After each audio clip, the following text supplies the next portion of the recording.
Assalamualaikum warahmatullahi wabarakatuh.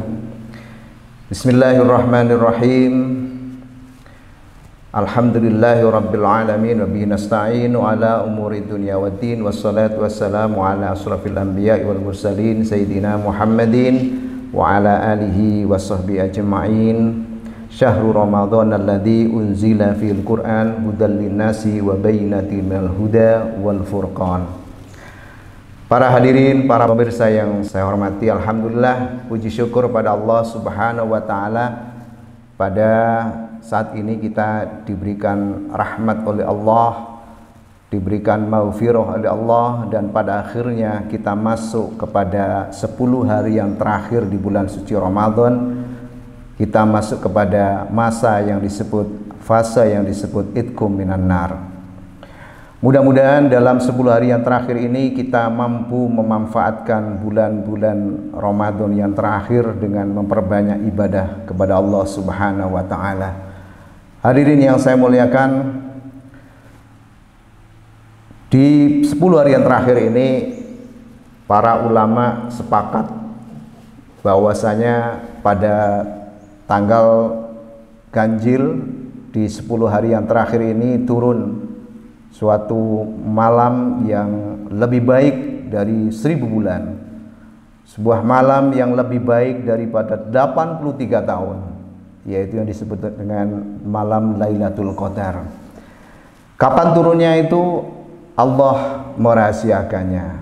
Nah, oleh karenanya, karena rahasia itulah kemudian orang berpacu untuk menemukan di manakah malam Lailatul Qadar.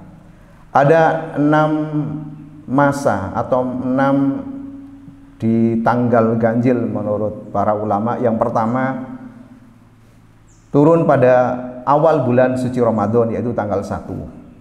Sebagian ulama lain-lain kemudian menyebut bahwa Lailatul Qadar itu hadir pada malam terakhir di bulan suci Ramadan, yaitu di tanggal 29.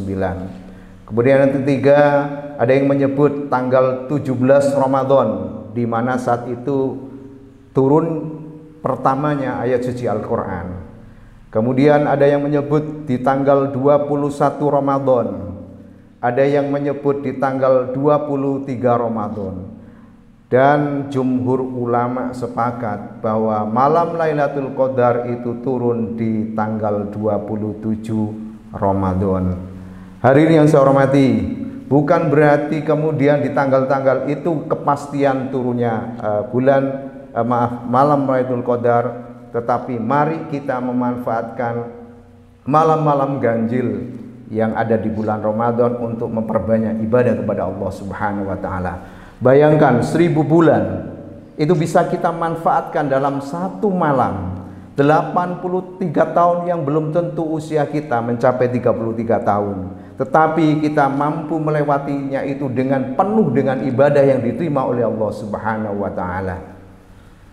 Namun lebih banyak orang memanfaatkan malam Lailatul Qadar ini dengan memperbanyak ibadah mahdhah, dengan memperbanyak membaca Al-Quran di malam Ramadan, beriktikaf di masjid, kemudian sholat malam, bermunajat kepada Allah, baca Quran, dan sebagainya dan sebagainya. Itu memang penting sekali, karena ini memang dasar dari apa yang disampaikan oleh baginda Nabi Muhammad SAW. Tetapi kita lupa bahwa ibadah yang namanya amaliyah itu tidak hanya ibadah mahdhah, ghairu mahdhah pun masih banyak perlu kita lakukan. Malam Lailatul Qadar bisa kita manfaatkan dengan memperbanyak ibadah sosial. Ini yang banyak kita lupakan, bahwa ibadah sosial ini untuk saat masa pandemi ini sangat dibutuhkan. Ketika saudara kita banyak berbaring di rumah sakit, banyak orang dari saudara kita yang bertugas jaga malam, bahkan ada yang menjadi tukang sapu di malam hari sampai subuh. Kenapa itu kita pikirkan? Kenapa mereka tidak kita santuni? Kenapa mereka tidak kita datangi dengan memberikan sebagian dari rezeki kita? Di malam yang kita maksudkan nanti mudah-mudahan adalah malam Lailatul Qadar. Misalnya kita mengambil di tanggal 27 Ramadan, kita mengambil di tanggal 25 Ramadan, di tanggal 21 ataukah 17 dan sebagainya, untuk kita manfaatkan dengan berbagai ibadah sosial. Tentu pada saat ibadah sosial dilakukan, kita jangan lupa untuk bermunajat kepada Allah, mengisi malam-malam Lailatul Qadar dengan memperbanyak membaca Al-Quran, beriktikaf di masjid, kemudian bermunajat, sholatul lail kepada Allah Subhanahu wa Ta'ala. Tetapi sisi yang lain, ibadah sosial ini yang banyak dilupakan oleh masyarakat kita. Insya Allah ketika itu dilakukan, maka nilai Lailatul Qadar akan lebih sempurna yang kita lakukan itu.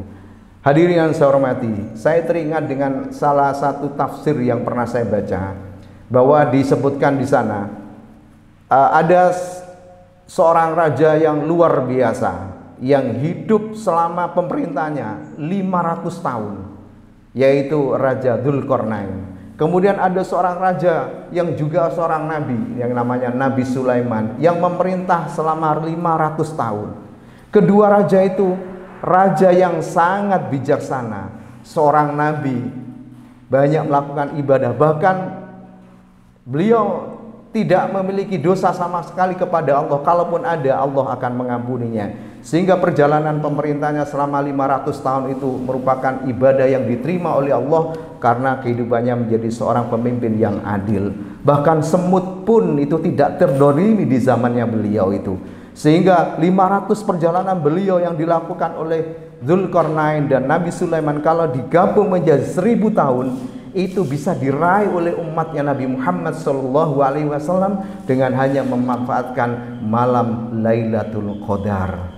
Hadirin, mudah-mudahan dengan sesuatu yang sedikit ya sampaikan ini, mudah-mudahan memberikan manfaat kepada hadirin semua, pemirsa semua, dan mohon maaf atas segala kekurangannya. Wassalamualaikum warahmatullahi wabarakatuh.